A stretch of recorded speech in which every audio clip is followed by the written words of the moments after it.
Good evening, Larson Heights, and welcome to Bedtime Stories with Mrs. Schatzko. Tonight, I am going to read, I keep picking all my favorite books, but this one is one of my all-time favorites, and I'm gonna warn you, almost every time I read it, it makes me cry just a little bit at the end. So if I get a little teary-eyed at the end, just know it's happy tears. So this book is Thank You, Mr. Falker by Patricia Polacco. And it's about a little girl who has a hard time reading. So let's meet the little girl and her teacher, Mr. Falker.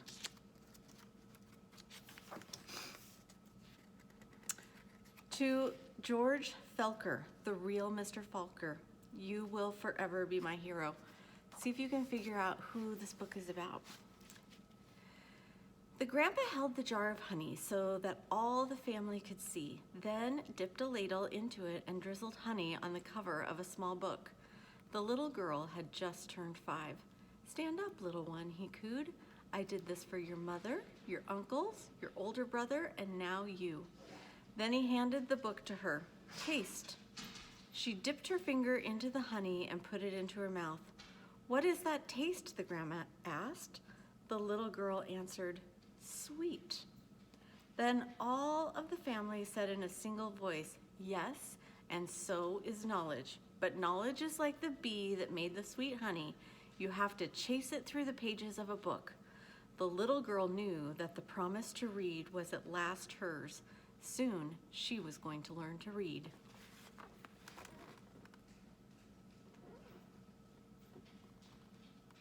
See the little girl and the honey and her grandfather.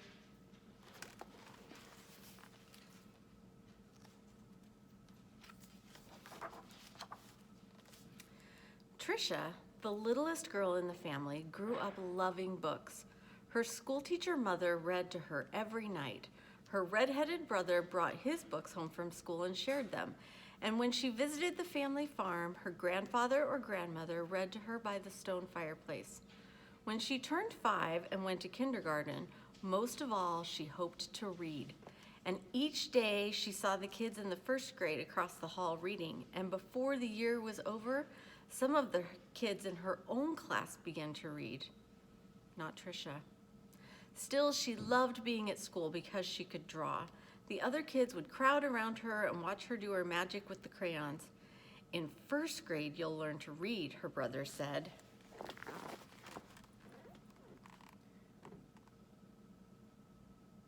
Look at her good drawings. Even though she doesn't know how to read, she's a wonderful artist.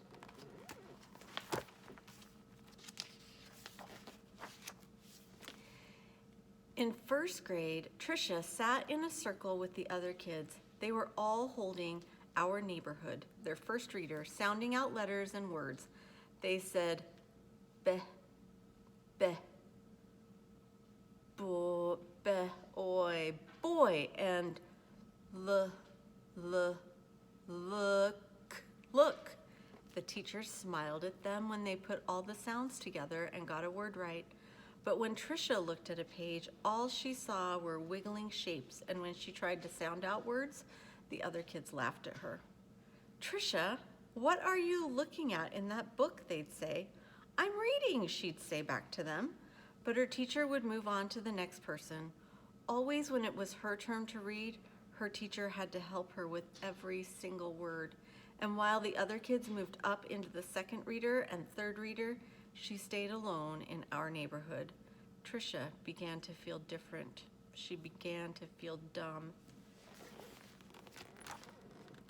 Look how hard she's working.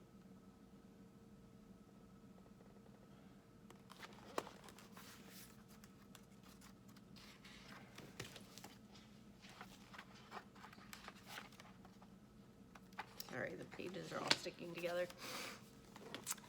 The harder words got for the little girl, the more and more time she spent drawing. How she loved to draw, or just sitting and dreaming, or when she could, going for walks with her grandmother. One summer day, she and her grandma were walking together in the small woods behind their farm. It was twilight. The air was sweet and warm. Fireflies were just coming up from the grasses.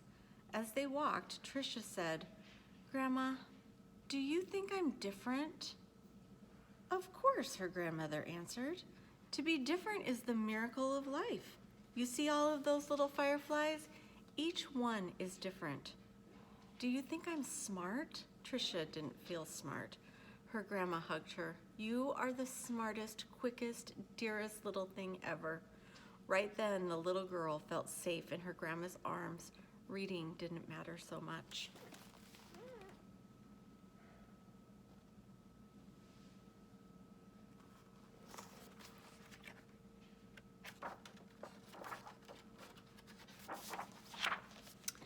Tricia's grandma used to say that the stars were holes in the sky. They were the light of heaven coming from the other side. And she used to say that someday she would be on the other side where the light comes from. One evening they lay on the grass together and counted the lights from heaven.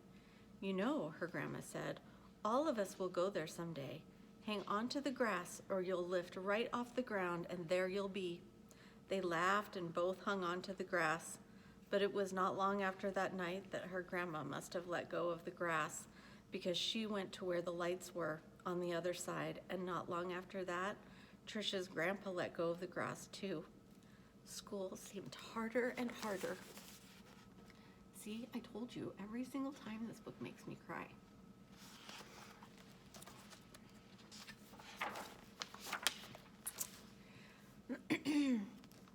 Reading was just plain torture. When Sue Ellen read her page or Tommy Bob read his page, they read so easily that Tricia would watch the top of their heads to see if something was happening to their heads that wasn't happening to hers. And numbers were the hardest thing of all to read. She never added anything right. "Line the numbers up before you add them," the teacher would say. But when Tricia tried, the numbers looked like a stack of blocks, wobbly and ready to fall. She just knew she was dumb. Then one day, her mother announced that she had gotten a teaching job in California, a long way from the family farm in Michigan. Oh, I bet that's going to be scary, moving all the way from Michigan to California. Have any of you guys ever moved far away? I bet that was scary too. Even though her grandma and grandpa were gone, the little girl didn't want to move. Maybe, though, the teachers and kids in her new school wouldn't know how dumb she was. She and her mother and brother moved across the country in a two-tone 1949 Plymouth. It took 5 days. If you can come into school tomorrow and tell me what two-toned means, I will have an Eagle ticket in my pocket for you.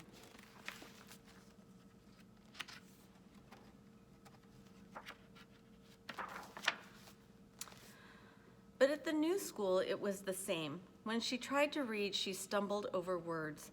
The Cateran. She was reading like a baby in the 3rd grade. And when her teacher read along with them and called on Tricia for an answer, she gave the wrong answer every single time. "Hey, dummy," a boy called out to her on the playground. "How come you're so dumb?" Other kids stood near him and they laughed. Tricia could feel the tears burning in her eyes. How she longed to go back to her grandparents' farm in Michigan.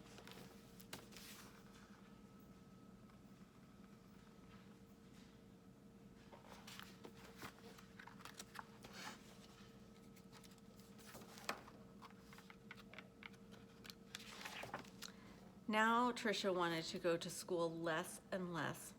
"I have a sore throat," she'd say to her mother, or "I have a stomach ache." She dreamed more and more and drew more and more, and she hated, hated, hated school. Then, when Tricia started 5th grade, the school was all abuzz. There was a new teacher. He was tall and elegant. Everybody loved his striped coat and slick gray pants. He wore the neatest clothes. All the usual teacher pets gathered around him: Stevie Joe and Alice Marie, Davy and Michael Lee. But right from the start, it didn't seem to matter to Mr. Falker which kids were the cutest or the smartest or the best at anything. Look at Mr. Falker. Doesn't he look funny? He looks like a pretty awesome teacher. I don't know. There's a couple of teachers at Larson that remind me of him. Mr. Falker would stand behind Tricia whenever she was drawing and whisper, "This is brilliant, absolutely brilliant. Do you know how talented you are?" When he said this, even the kids who teased her would turn around in their seats and look at her drawings, but they still laughed whenever she gave a wrong answer. Then one day she had to stand up and read, which she hated. She was stumbling through a page in Charlotte's Web, and the page was going all fuzzy when the kids began to laugh out loud. Mr. Falker, in his plaid jacket and his butterfly tie, said, "Stop! Are you all of you so perfect that you can look at another person and find fault with her?" Look at her wonderful drawings.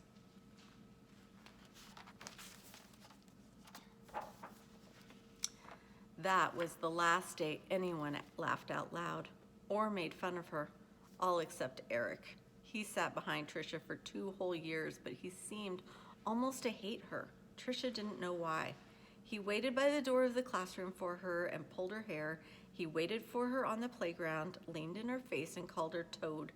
Tricia was afraid to turn any corner for fear Eric would be there. She felt completely alone. The only time she was really happy was when she was around Mr. Falker. He let her erase the blackboards. Only the best students got to do that.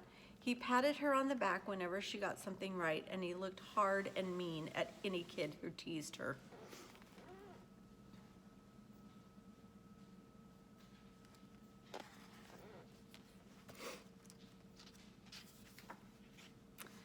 But the nicer Mr. Falker was to Tricia, the worse Eric treated her.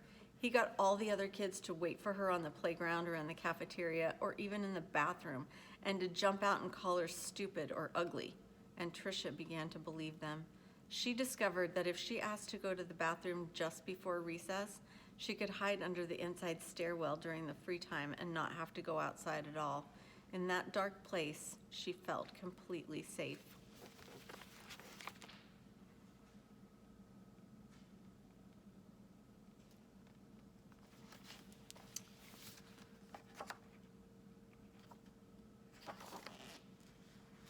But one day at recess, Eric followed her to her secret hiding place.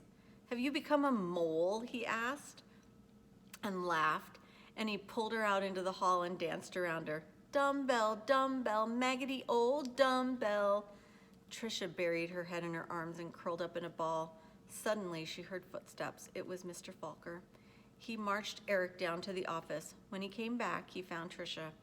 "I don't think you'll have to worry about that boy again," he said softly. "What was he teasing you about, little one?" "I don't know," Tricia shrugged.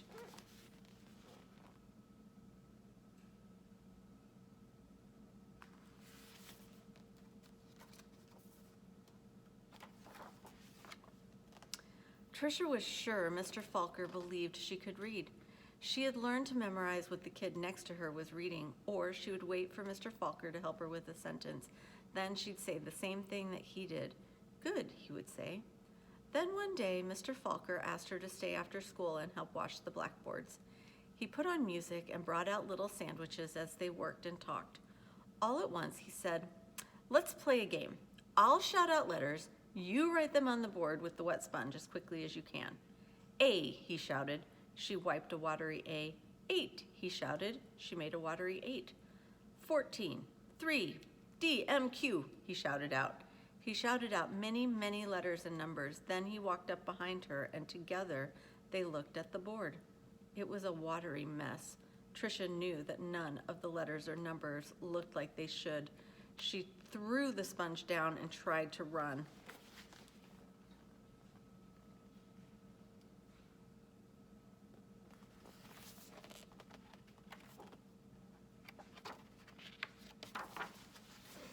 But Mr. Falker caught her arm and sank to his knees in front of her. "You poor baby," he said. "You think you're dumb, don't you? How awful for you to be so lonely and afraid." She sobbed. "But little one, don't you understand? You don't see letters or numbers the way other people do. And you've gotten through school all this time and fooled many, many good teachers. He smiled at her. That took cunning and smartness and such bravery. Then he stood up and finished washing the board.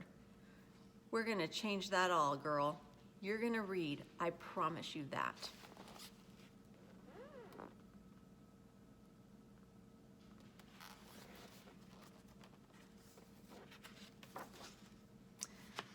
Now, almost every day after school, she met with Mr. Falker and Miss Pleasy, a reading teacher. They did a lot of things she didn't even understand.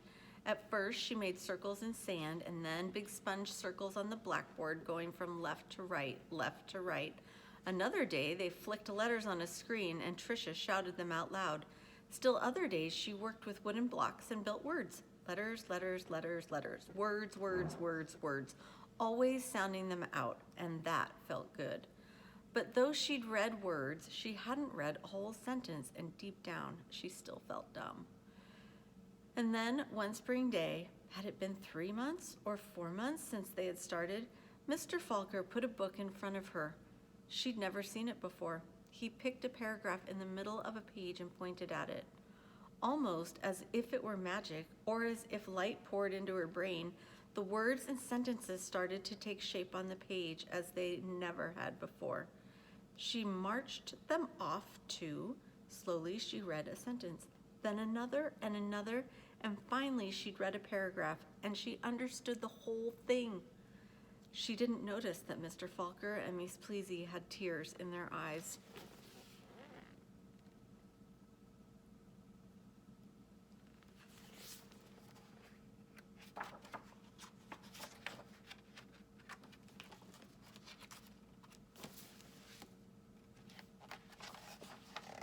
That night, Tricia ran home without stopping to catch her breath. She bounded up the front steps, threw open her front door, and ran through the dining room to the kitchen. She climbed up on the cupboard and grabbed a jar of honey. Then she went into the living room and found the book on a shelf, the very book that her grandpa had shown her so many years ago. She spooned honey on the cover and tasted the sweetness and said to herself, "The honey is sweet, and so is knowledge, but knowledge is like the bee who made the honey. It has to be chased through the pages of a book." Then she held the book, honey and all, close to her chest. She could feel tears roll down her cheeks, but they weren't tears of sadness. She was happy, so very happy.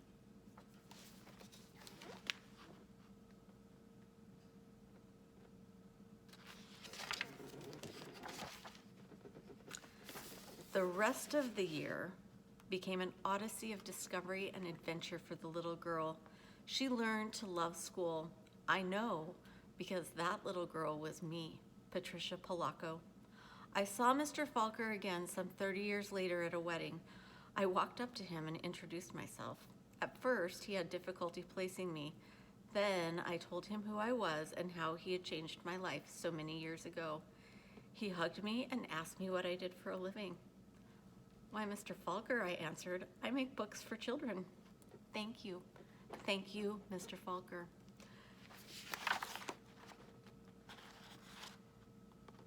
Sorry, it's hard to see that one.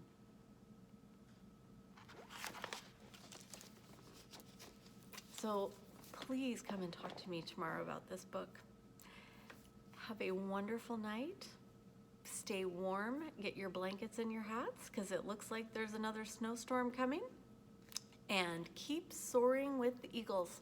Have a wonderful night. Sleep tight. Don't let the bed bugs bite.